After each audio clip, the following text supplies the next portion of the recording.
Hello, ഇന്ന് ഞാൻ വന്നിട്ടുള്ളത് വീട്ടിലുള്ള ചേരുവകളൊക്കെ വെച്ച് ചെയ്യാൻ പറ്റുന്ന വളരെ സിമ്പിളായിട്ടുള്ള നല്ലൊരു പുഡിങ്ങിൻ്റെ റെസിപ്പി ആയിട്ടാണ്. അപ്പോൾ എല്ലാവരും ട്രൈ ചെയ്ത് നോക്കുക. പിന്നെ ആദ്യമായിട്ട് ഈ ചാനൽ വന്നവരുണ്ടെങ്കിൽ ഒന്ന് സബ്സ്ക്രൈബ് ചെയ്ത് സപ്പോർട്ട് ചെയ്തേക്കണേ.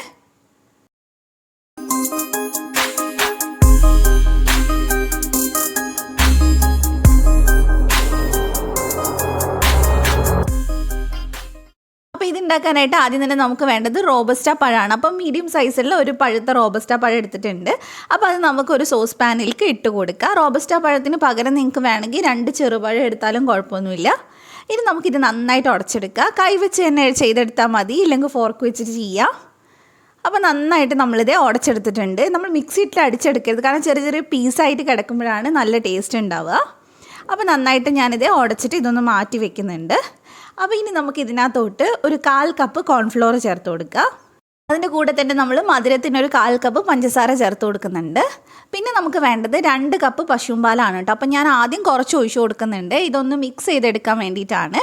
അപ്പോൾ നമുക്കിത് നന്നായിട്ടൊന്ന് മിക്സ് ചെയ്തെടുക്കാം. പഴമൊക്കെ ഇങ്ങനെ ചെറിയ ചെറിയ പീസായിട്ട് കിടപ്പുണ്ടാവും, പക്ഷെ കുഴപ്പമൊന്നുമില്ല, കാരണം അപ്പോൾ നമുക്ക് പുഡിങ് കഴിക്കുമ്പോൾ അതൊരു രസം ഉണ്ടാവും നമുക്കിങ്ങനെ ഓരോ ബൈറ്റിലും കിട്ടുന്ന സമയത്ത്. അപ്പോൾ നന്നായിട്ട് മിക്സ് ചെയ്തതിന് ശേഷം ഞാൻ ബാക്കി പാലൂടെ ചേർത്ത് കൊടുക്കുന്നുണ്ട്. അപ്പോൾ അതുകൂടെ നമുക്ക് നന്നായിട്ടൊന്ന് മിക്സ് ചെയ്തെടുക്കാം. നമുക്ക് കുട്ടീസിനൊക്കെ പെട്ടെന്ന് ചെയ്ത് കൊടുക്കാൻ പറ്റുന്ന പുഡിങ്ങാണ്. അതുപോലെ തന്നെ എന്തെങ്കിലും ഫംഗ്ഷനൊക്കെ ഉണ്ടാകുന്ന സമയത്ത് നമുക്ക് ചെയ്തെടുക്കാൻ പറ്റും കേട്ടോ. അപ്പോൾ ഇനി നമുക്കിതൊന്ന് വേവിച്ചെടുക്കാം. അപ്പോൾ നമ്മളൊരു മീഡിയം ഫ്ലെയിമിൽ വെച്ചിട്ട് ഇതൊന്ന് ചൂടാക്കുന്നുണ്ട്. ഇതൊന്ന് തിക്കാക്കി എടുക്കണം, അത്രേ പണിയുള്ളൂ. വളരെ സിമ്പിളാണ്. അപ്പോൾ നമുക്ക് കണ്ടിന്യൂസ് ആയിട്ട് ഇളക്കി കൊടുത്തുകൊണ്ടിരിക്കാം. ഇപ്പോൾ ഇത് മിക്സ് ആയിട്ടുണ്ട്, അത്യാവശ്യം ഒന്ന് തിക്കായി തുടങ്ങിയിട്ടുണ്ട്. ഇനി ഒരുപാട് നേരം വെക്കേണ്ട ആവശ്യമില്ല, പെട്ടെന്ന് തന്നെ ഇത് തിക്കായിക്കോളൂ. അപ്പോൾ ഇത് ഈ ഒരു കൺസിസ്റ്റൻസിയാണ് നമുക്ക് വേണ്ടത്. അത്യാവശ്യം നല്ല പോലെ തിക്കായി വന്നിട്ടുണ്ട്. അപ്പോൾ ഇനി നമുക്ക് ഫ്ലെയിം ഓഫ് ചെയ്യാം. അപ്പോൾ ഞാൻ ഇതുപോലത്തെ ഒരു ഗ്ലാസ്സിലാണ് കേട്ടോ ഇത് സെറ്റ് ചെയ്യുന്നത്. അപ്പോൾ ഇതിനകത്തോട്ട് നമുക്കിത് ഒഴിച്ചു കൊടുക്കാം. അപ്പോൾ നമ്മൾ ഒഴിക്കുന്ന സമയത്ത് ഗ്ലാസിൻ്റെ ഫുള്ളായിട്ട് ഒഴിക്കേണ്ട, കാരണം നമുക്ക് ക്യാരമലായിട്ട് ഷുഗർ ഒന്ന് ക്യാരമൽ ചെയ്തിട്ട് ഒഴിക്കാനുണ്ട്. അപ്പോൾ അതും കൂടെ സ്ഥലം നമ്മൾ വെച്ചിട്ട് വേണം ഇത് ഒഴിച്ചു കൊടുക്കാനായിട്ട്. അപ്പോൾ ഇനി നമുക്ക് ഇത് രണ്ടും അങ്ങോട്ട് മാറ്റി വെക്കാം. ആ സമയം കൊണ്ട് നമുക്ക് ക്യാരമൽ ഉണ്ടാക്കണം. അപ്പോൾ ഷുഗർ ഒന്ന് ക്യാരമൽ ചെയ്യാനായിട്ട് ഞാനിവിടെ 2 ടേബിൾ സ്പൂൺ എടുത്തിട്ടുണ്ട്. അത് നമുക്കിനി ഇളക്കി കൊടുക്കുകയൊന്നും ചെയ്യരുത്. അത് താനെ നമുക്കൊരു ലോ ടു മീഡിയം ഫ്ലെയിമിൽ വെച്ചിട്ട് നല്ല കളർ ആവുന്നത് വരെ ഒന്ന് ചെയ്തെടുക്കാം. അത്യാവശ്യം നല്ല ബ്രൗൺ കളർ ആവുമ്പോൾ മാത്രം ഒന്ന് മിക്സ് ചെയ്ത് കൊടുത്താൽ മതി, ഇല്ലെങ്കിൽ നമ്മൾ അതിന് മുമ്പേ ഇളക്കിയാൽ ഇത് ശരിയായിട്ട് കിട്ടില്ല, കട്ടയായി പോവും.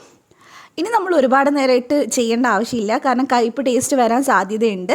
നല്ല കളറാവുന്ന സമയത്ത് നമുക്ക് ഇതിനകത്തോട്ട് കോൺഫ്ലോറിൻ്റെ മിക്സ് ഒഴിച്ചു കൊടുക്കാം.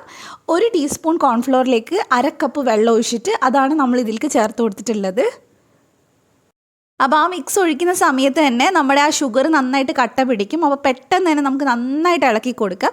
ഇനി കട്ട പിടിച്ച ഷുഗർ നന്നായിട്ടൊന്ന് മെൽറ്റായിട്ട് വരണം. എന്നിട്ടൊന്ന് ചെറുതായിട്ടൊന്ന് കുറുകി വരുന്ന സമയത്ത് നമുക്കിതെടുത്ത് മാറ്റാം. അപ്പോൾ നല്ലപോലെ നമുക്ക് മിക്സ് ചെയ്തെടുക്കാം. അപ്പോൾ അത്യാവശ്യം നന്നായിട്ട് ഇങ്ങനെ പതഞ്ഞ് വരും കേട്ടോ നമ്മളിത് ചേർക്കുന്ന സമയത്ത്. ഇപ്പം നന്നായിട്ട് ആ ഒരു ഷുഗറൊക്കെ മെൽറ്റായിട്ടുണ്ട്. ഈ സമയത്ത് ഞാൻ ഇതിലേക്ക് ഒരു 1/2 ടീസ്പൂൺ നെയ്യ് ചേർത്ത് കൊടുക്കുന്നുണ്ട്. ശരിക്കും പറഞ്ഞാൽ നെയ്യിൻ്റെ ടേസ്റ്റ് ഇഷ്ടമാണെങ്കിൽ മാത്രം ചേർത്ത് കൊടുത്താൽ മതി. നമുക്ക് ബട്ടറാണ് ഈ സമയത്ത് വേണ്ടത്. അപ്പോൾ ബട്ടർ ഇല്ലാത്തതുകൊണ്ട് ഞാൻ നെയ്യ് ചേർത്തന്നേ ഉള്ളൂ. അതില്ലെങ്കിലും കുഴപ്പമൊന്നുമില്ല, ചേർത്തിട്ടില്ലെങ്കിലും ഒരു കുഴപ്പമില്ല. അപ്പോൾ നന്നായിട്ട് നമ്മൾ മിക്സ് ചെയ്തെടുത്തിട്ടുണ്ട്. ഇനി നമുക്ക് ഫ്ലെയിം ഓഫ് ചെയ്തിട്ട് നേരത്തെ സെറ്റ് ചെയ്ത് വെച്ചിട്ടുള്ള പുഡിങ്ങിൻ്റെ മേലെ ഒഴിച്ചു കൊടുക്കുക. പക്ഷെ അതിന് മുമ്പായിട്ട് നമ്മൾ പഴം ഒന്ന് സ്ലൈസ് ചെയ്തിട്ട് ഇതിൻ്റെ മേലെ ഇങ്ങനെ ജസ്റ്റ് ഒന്ന് വെച്ച് കൊടുക്കുന്നുണ്ട്. ഒരു ഡെക്കറേഷൻ അത്രയേ ഉള്ളൂ, അത് വേണമെന്ന് നിർബന്ധമൊന്നുമില്ല. അപ്പോൾ അത് ഫുള്ളായിട്ട് നമ്മളിങ്ങനെ വെച്ചതിന് ശേഷം ഇതിൻ്റെ മേലെയായിട്ട് നമുക്ക് പെട്ടെന്ന് തന്നെ ഇതൊന്ന് കോരി ഒഴിക്കണം. കാരണം ക്യാരമൽ ആയതുകൊണ്ട് തന്നെ പെട്ടെന്ന് ചൂടാറുമ്പോൾ വല്ലാണ്ട് അങ്ങ് കട്ടയാവും, നമുക്ക് പിന്നെ ഒഴിച്ചെടുക്കാൻ പറ്റില്ല. അപ്പോൾ നമുക്ക് 2 ഗ്ലാസ്സിലായിട്ട് ചെയ്ത് കൊടുക്കാം. ഇത് ശരിക്കും 2 ഗ്ലാസ്സിലേക്കല്ല കേട്ടോ ഉണ്ടാവുക, വേറെയും ഗ്ലാസ്സിലേക്ക് ഞാൻ ചെയ്തിട്ടുണ്ട്. അപ്പോൾ ഞാനിത് കാണിക്കുമ്പോൾ 2 ഗ്ലാസ്സിലേ കാണിക്കുന്നുള്ളൂ. ഒരു 3-4 ഗ്ലാസ്സിൽ നമുക്ക് ചെയ്തെടുക്കാനുണ്ടാവും ക്വാണ്ടിറ്റി വരുമ്പോൾ. അപ്പോൾ ഫുള്ളായിട്ട് നമ്മൾ ഒഴിച്ചു കൊടുത്തിട്ടുണ്ട്. അപ്പോൾ ഇനി ഇത് ചൂടാറുന്ന സമയത്ത് നമുക്ക് ഫ്രിഡ്ജിൽ വെച്ച് ഒരു 2-3 മണിക്കൂർ നന്നായിട്ട് സെറ്റ് ചെയ്തെടുക്കുക. അതിന് ശേഷമാണ് നമ്മൾ സെർവ് ചെയ്യുന്നത്. ഈ ഒരു ക്യാരമൽ ഇങ്ങനെ വരുന്നതുകൊണ്ട് തന്നെ ഒരു പ്രത്യേക ടേസ്റ്റ് ആയിരിക്കും പുഡിങ് കഴിക്കുന്ന സമയത്ത്. അപ്പോൾ അതേ നമ്മൾ പുഡിങ് ഇവിടെ സെറ്റ് ചെയ്തിട്ടുണ്ട്. ഇനി നമുക്കിത് ഒന്ന് കട്ട് ചെയ്തിട്ട് കഴിക്കാം. നമുക്കിതുപോലെ സ്പൂണിൽ ഇങ്ങനെ കോരിയെടുക്കാൻ പറ്റുന്നതേ ഉള്ളൂ. അപ്പോൾ ഇന്നത്തെ പുഡിങ് എല്ലാവർക്കും ഇഷ്ടമായിട്ടുണ്ടാകുമെന്ന് വിചാരിക്കുന്നു. എന്തായാലും ട്രൈ ചെയ്യുക, എന്നിട്ട് ഫീഡ്ബാക്ക് പറയുക. അപ്പോൾ റെസിപ്പി ഇഷ്ടമായിട്ടുണ്ടെങ്കിൽ ചാനൽ സബ്സ്ക്രൈബ് ചെയ്യുക, തൊട്ടടുത്തുള്ള ബെല്ല് ക്ലിക്ക് ചെയ്തിട്ട് ഓളോടെ ക്ലിക്ക് ചെയ്യുക. എന്നാൽ മാത്രമേ ഞാൻ വീഡിയോസ് ഇടുമ്പോൾ കിട്ടുള്ളൂ. അപ്പോൾ മറ്റൊരു വീഡിയോ ആയിട്ട് നമുക്ക് വീണ്ടും കാണാം. Thank you for watching.